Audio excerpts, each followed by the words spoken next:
What up, bitches? I have a question for you. What exactly does Agatha's pet rabbit have to do with anything in Agatha All Alone? The answer may just shock you.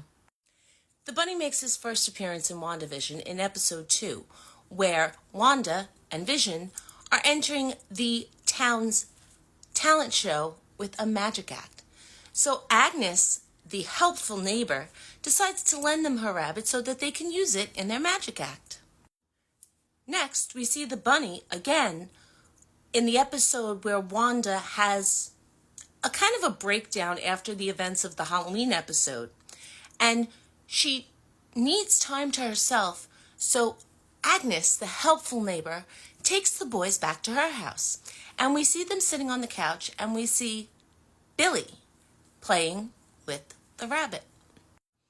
We also see the rabbit in its final appearance in WandaVision later in that episode, when Agnes is now revealed to be Agatha Harkness, and she has Wanda trapped in her basement in the confines of the ruins made by her. But don't just think we left the bunny there, because in Agatha All Along, once Agatha is snapped out of the hex and she goes down to the basement, the first thing she finds is her pet rabbit. And she tells the rabbit, "She took all my powers and left me with household appliances." Then, in probably the most frightening scene of the entire episode to date, we see Teen holding the same bunny outside the house while the Salem 7 comes to pay Agatha a visit.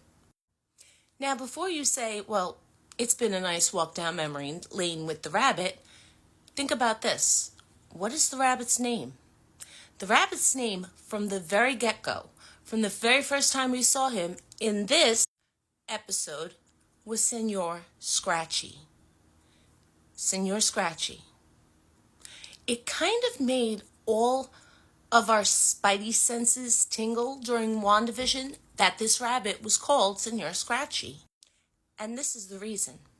Because in the very first episode of Agatha All Along, or, well, Agnes of Westview, we see Agatha go into the room, and she sees this plaque.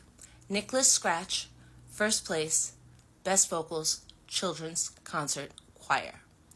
Now, when she gives the rabbit to Wanda and Vision to use in the magic show, in the black and white episode, she tells them, oh, he loves the stage. He's a born performer. He played baby Jesus in last year's nativity. So to me, there was no coincidence that Senor Scratchy has some kind of connection to her son, Nicholas Scratch. Now here comes my absolute wild theory. What if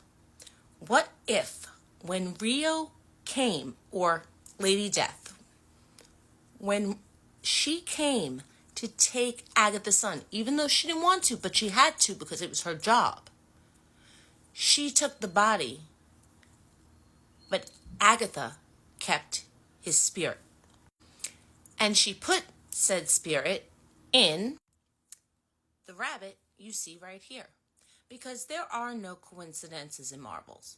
There's Easter eggs, there's red herrings, but there are no coincidences. So the fact that we knew his name was Senor Scratchy from the very start, and then we find out, which we knew already, but we find out that her son's name is Nicholas Scratch, is absolutely no coincidence.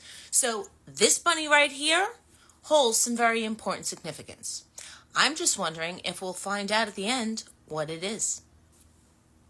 So what do you think? Do you think Senor Scratchy has any connection to her son Nicholas Scratch? Or do you think it's just a cute bunny and that I'm reading way too much into it? Let me know. Like if you like the video, comment if you agree or disagree, or if you have anything else to add, and as always, follow me for more Agatha All Along content. Later, witches.